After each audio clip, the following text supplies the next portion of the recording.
The hardwood industry is under a certain amount of pressure, and that's been growing over a number of years as the native forest resource has been locked up into national parks or reserves that restrict logging. That's seen restricted log supplies.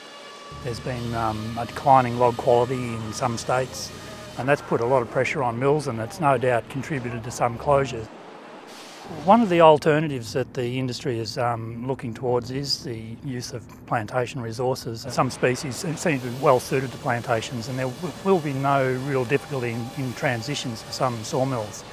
Then you get species like Eucalyptus nitens in Tasmania, which is showing to be quite a difficult species to process. There's some wood property differences straight away that come into that and play a part in the difficulties in processing, and the low density wood is one. And that's the problem that we're getting with Eucalyptus nitens in plantations, that low density wood is difficult to dry, it collapses, and it does leave internal cracks or internal checks in the wood, which makes it difficult for existing sawmills to sell. We're standing in a drying yard here at the moment, which is exposed air drying, and under these circumstances plantation grown nitens doesn't respond well at all, especially when the ambient conditions are extremely unfavourable in the hotter months, and really you need to be looking at perhaps a drying shed to control the ambient conditions to some extent.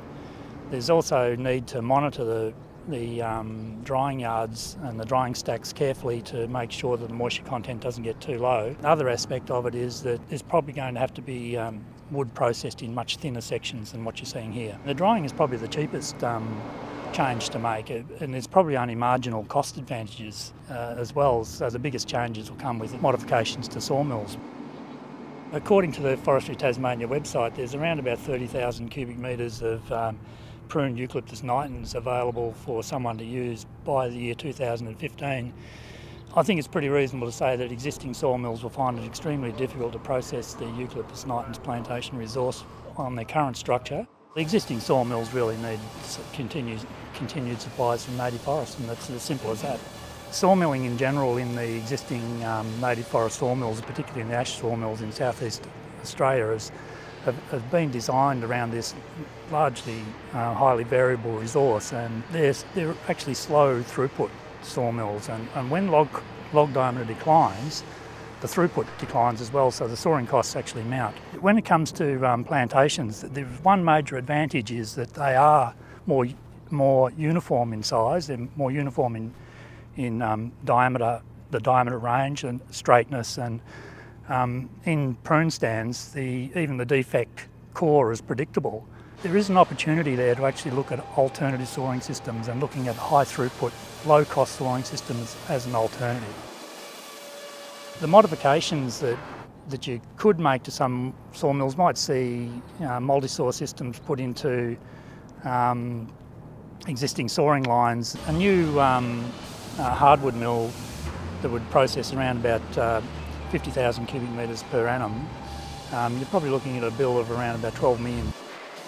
For a high throughput linear sawmill, you're looking at probably 60, 70, 80 million dollars. Log supplies to those mills would need to be around about that sort of 120 to 150,000 cubic metres in a single shift, and probably run on 2 shifts. So the resource size requirements of these mills is quite high. When you look at the situation in Tasmania, that's the resource of Eucalyptus nitens probably wouldn't reach that on current estimates of the planting rate, and it's fairly diversely planted, so it's planted across the state, and so you really need that 150 to 300,000 cubic metres in quite a centralised area. One of the problems in Australia is that there's been not enough attention paid to looking at developing alternative resources, and when this Eucalyptus nitens plantation resource was established, probably some of the issues around modelling productivity and sawmill efficiencies should have been one of the things that looked at developing a resource in Pacific regions for specific types of sawmills. As things change in the future, the same types of investigation should be undertaken for all the other species that might be developed in plantations across Australia.